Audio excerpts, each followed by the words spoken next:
and Mrs. North, starring Barbara Britton and Richard Denning.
Train now.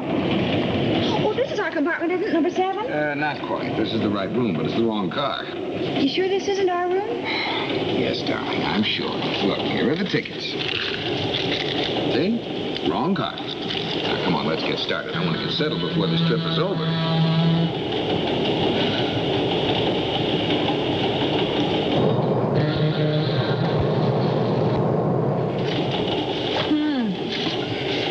Fashion expert says skirts are to be shorter this year. I like that. Oh, yes, dear. Listen to this. Cat burglar nabbed. A special building patrol officer is credited with the pre-dawn capture of a thief who had broken into the office of Collier J. Brown, Undersecretary of Defense. Pam. What is it? I love you, darling, but it happens that I'm trying to work, and it's impossible when you're reading aloud. Do I make myself clear? Yes, Jerry. But what? Well, I thought maybe you were tired of your work. After all, we spent the whole weekend in Washington with the senator's memories, and frankly, Jerry... Frankly, Pam, I have a publication date to meet.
is hungry and the dining car is open. Do these facts suggest anything to you?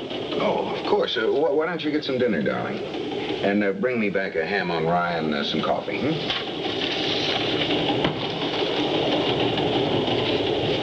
I know you're going to miss me terribly, but...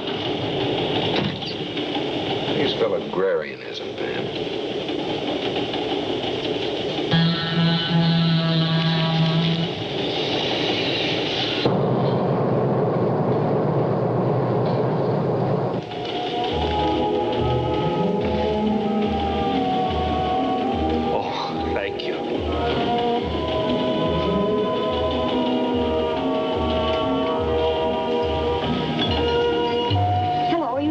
Someone?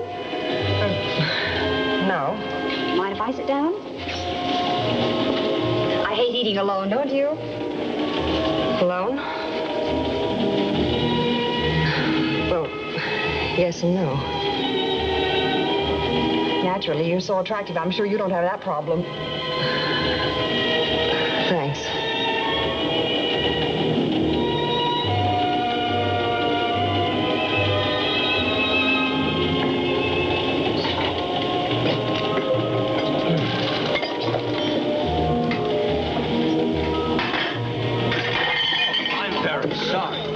Isn't that clumsy of me? The car lurched. It's all my fault. I'm terribly sorry. That was awfully clumsy of my friend. I lost my balance. You must be sure to let me pay the cleaning bill, of course. Maybe even buy you a new dress. I'll take that bag. This is yours, madam. I'm very sorry.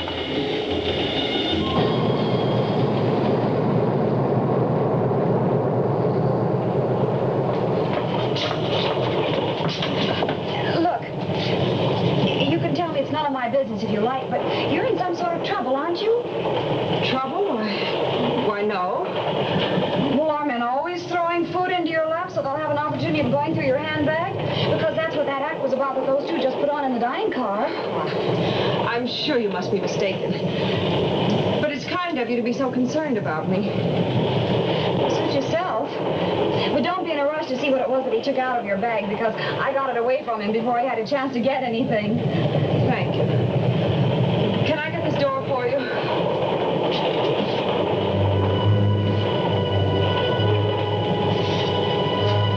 Do you feel all right? What is it? I do feel a little faint. Have you got a handkerchief?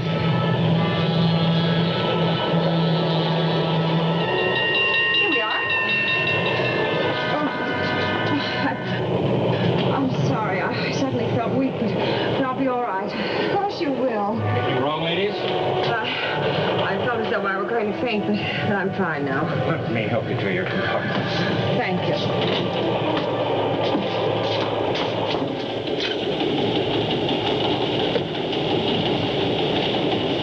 There you are, miss. Thank you. I'm feeling better already. I'll be glad to stay with you if you like. I think I would like that. All right, I'll be back as soon as I take Jerry a sandwich. If you need anything at all, just ring for the porter.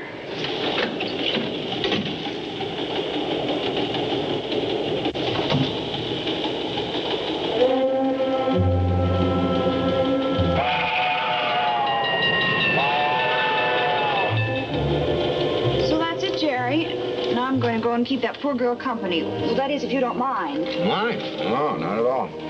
Right now, I'm traveling through outer Mongolia with the senator. There's no country for women. That's good. See you later, Jerry.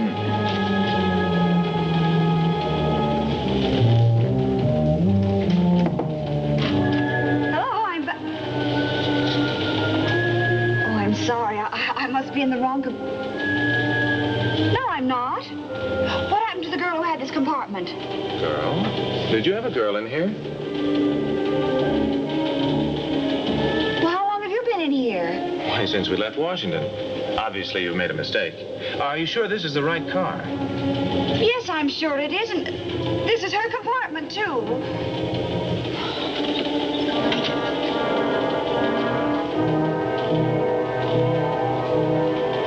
The gentlemen are correct. They've occupied that compartment throughout the trip. Now, if you'll excuse me, Now, just a minute. You mean to tell me you don't remember not 10 minutes ago in this very vestibule? I've just been telling you I don't recall any fainting, girl. I don't remember helping you with anyone, sick or well, male or female, into that compartment.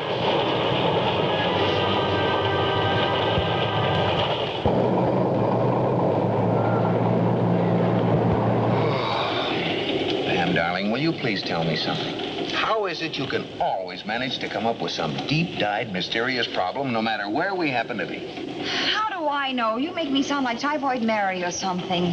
Typhoid Mary?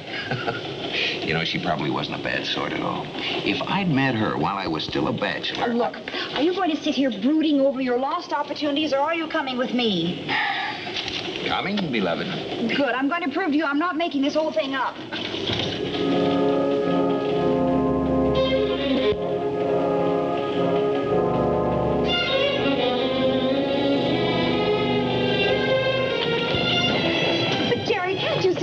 Telling the truth? Someone's... excuse me. What? Oh, hello there. Have you found your friend? No, I haven't. Would you mind telling me one thing? Certainly, whatever you like. Do you remember seeing me in the dining car? Oh, what a question, of course. I'm a little nearsighted, but such a pretty girl. Thank you. Well, do you remember when you bumped into the waiter and he dropped the tray on the table? I'll remember that. How could I forget my clumsiness? That was unforgivable. Well, then you must remember the girl who was at my table. No, wait. No, there was no woman with you. No, you were entirely alone. Yes?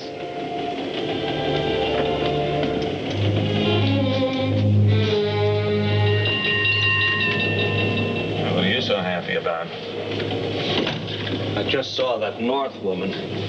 She's trying to convince her husband she's not been seeing things and she's ready for a straitjacket.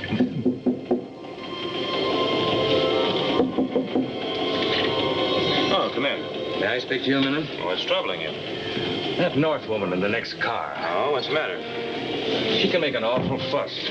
I've been wondering if it wouldn't be wise to tell her about the girl. No, the Secret Service doesn't operate that way. We've captured a foreign agent on the train tonight, but we're not going to broadcast that fact by telling every featherbrain housewife who's interested. You briefed the waiter, didn't you, what he was to tell her? I just don't want any trouble, that's all. There won't be any trouble. That Secret Service can't handle.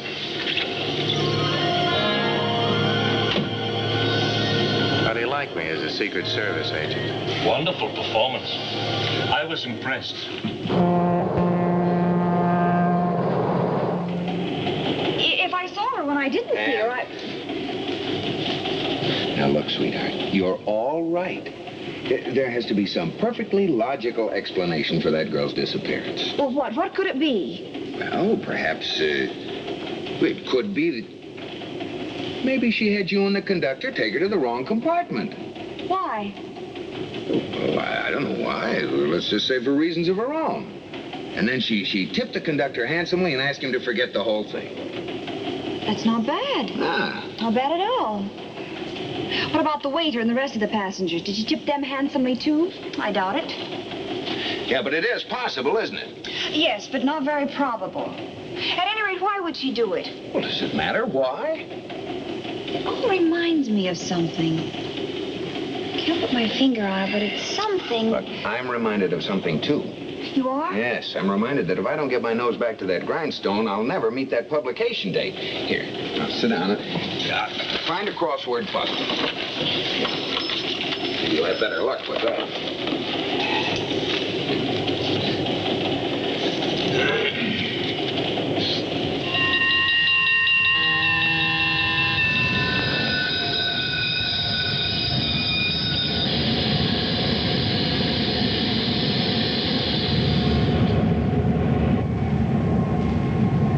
Jerry, look. For heaven's sakes, what is it? Out there. That was a coffin. So? I'll bet anything that she's inside of it. Ooh. Oh, no. Why not? Because they're taking it up to load on the baggage car, not taking it off. Want any other reasons?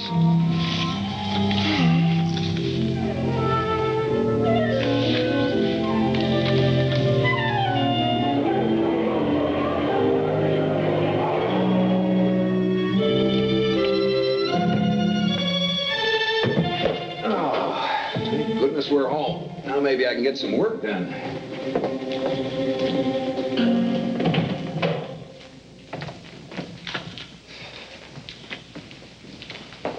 Did they miss us? They didn't say. Cold as a fish. I believe that's the expression.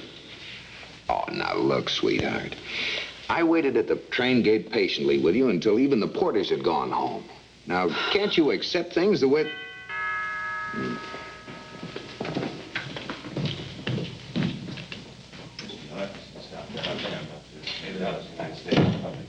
Would you come in? Pam? You remember these gentlemen from the train? This is Dr. David Ennis of the United States Public Health Service and his assistant, Dr. Huntley. Yes. How do you do? They've come to see us about your disappearing friend. How do you do? Public Health Service? Doctors? Oh, wait a minute. Now I know what I've been trying to remember. The Paris Exposition. What on earth? I think I understand. Yes, I too remember the legend of the vanishing lady at the Paris Exposition. Well, that's the story I've been trying to remember. You do understand now. You mean that girl on the train had the bubonic plague? No. Yes. We were fortunate to catch it at a very early stage and to isolate her before everyone on the train was exposed. Oh, my goodness. This young lady is now in a hospital, and her chances for recovery are really quite good. Mrs. North, there's no reason for you to be alarmed, despite the fact that you were the only person on the train directly exposed. A nurse will be here within the hour with proper inoculations. You have nothing to fear. That's a relief. I want you both to go into the bedroom and undress. Undress? I must have everything you had with you on the train tonight. Everything. It's really quite simple. We'll have all your things decontaminated and returned to you intact by tomorrow morning at the latest. I see. Is all this really necessary? It's a routine precaution, but a very important one. I would say the sooner the better, Mr. North. Yeah, well, in that case, if you'll just make yourselves comfortable. Come on, darling.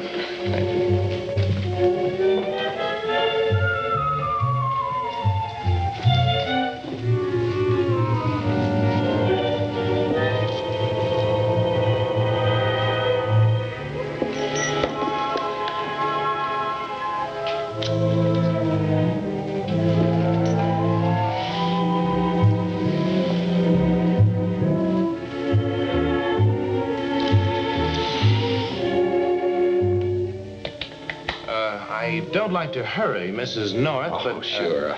I'll see what I can do. Thank you. Are your things ready, Pam? Jerry, there's something I want... Later, darling. They're waiting, and the sooner they take this stuff, the sooner we'll get it back. But I'm not This sure... is everything, isn't it? But, Jerry...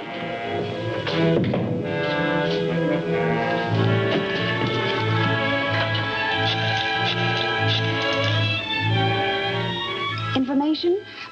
Will you please give me the telephone number of the United States Public Health Service?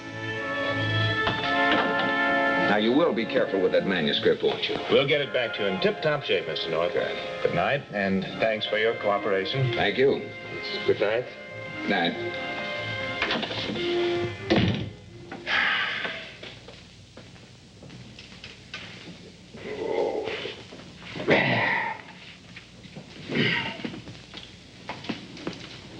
Are they gone? Yeah. This is the first chance I've had to relax all day. I'm about ready to fall apart. Well, pull yourself together. Those doctors were fakers. I mean, those fakers weren't doctors. What? Oh, what I'm trying to say is they're not from the public health department. I just checked. But who? What? Well, what were they looking for? What did they want? This. I found it in my handbag. Well, that's the last place I'd expect to find a lipstick. Oh, I'm serious, Jerry. Take the lid off. There's microfilm in it. Microfilm? That's what those two fakers were after. Unless you want to believe this is something new in old clothes drives. Yeah, but how did you get this? That girl on the train. She must have dropped it into my handbag. At least those two men think she did. Oh, Jerry, that girl was on the train. Do you suppose they could have killed her? I don't know, but I think we ought to find out. What are you going to do? Let's call Bill Wigan. Lieutenant Wigan, please. Jerry North calling. I'll go get dressed. Now, stick around a minute. Bill, listen, can you meet us at Penn Station? No. No, I want you to check compartment number... Compartment number 7, car 1074, Capital Clipper. You got that? Yeah, that's right. Look, Pam thinks the girl who occupied that compartment may have been murdered. No, I think she's right this time. Look, Bill, we'll meet you there and tell you the whole story, okay? Right.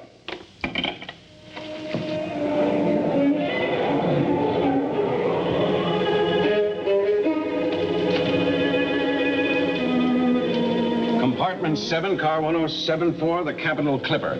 This is it.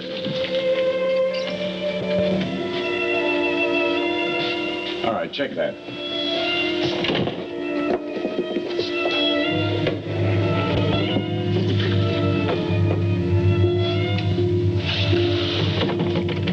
Give me the pass key.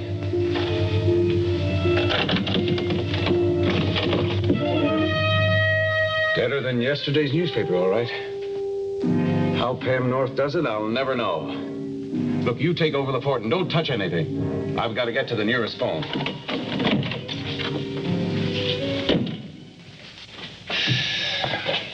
I'll probably never see those galley proofs again. And after all that work... Forget about your old galley proofs. The important thing is... Bet you don't make any noise, Mrs. North. Inside, quickly. Get over there. Move, Mrs. North. You too, North.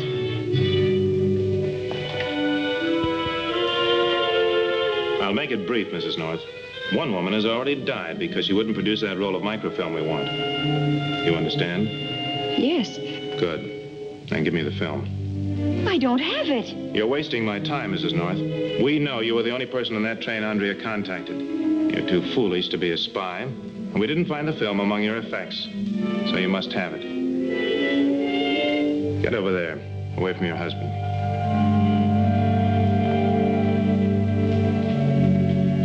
Stand still, Mr. North, or I'll kill your wife. Eric, the purse. Watch him.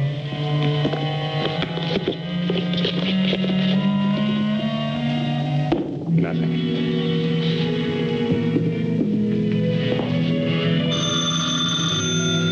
Let it ring.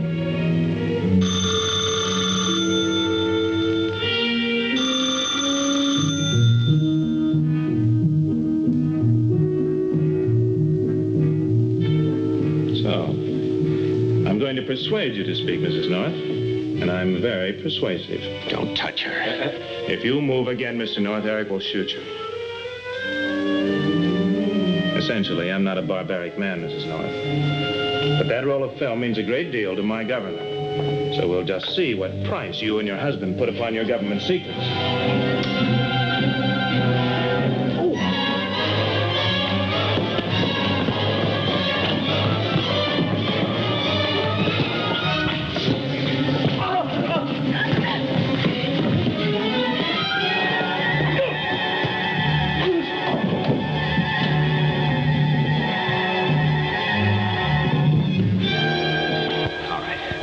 Get over there with your friend, Ennis.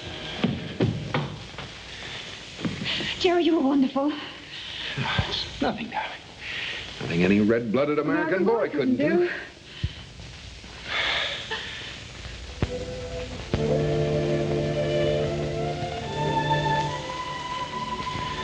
Jerry, can't we put the senator to bed for tonight?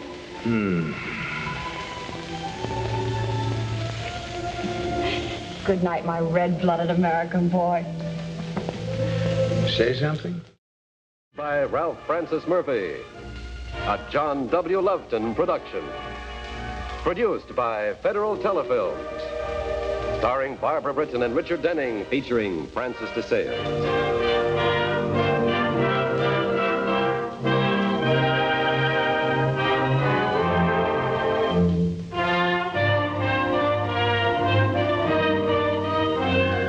This has been a film presentation.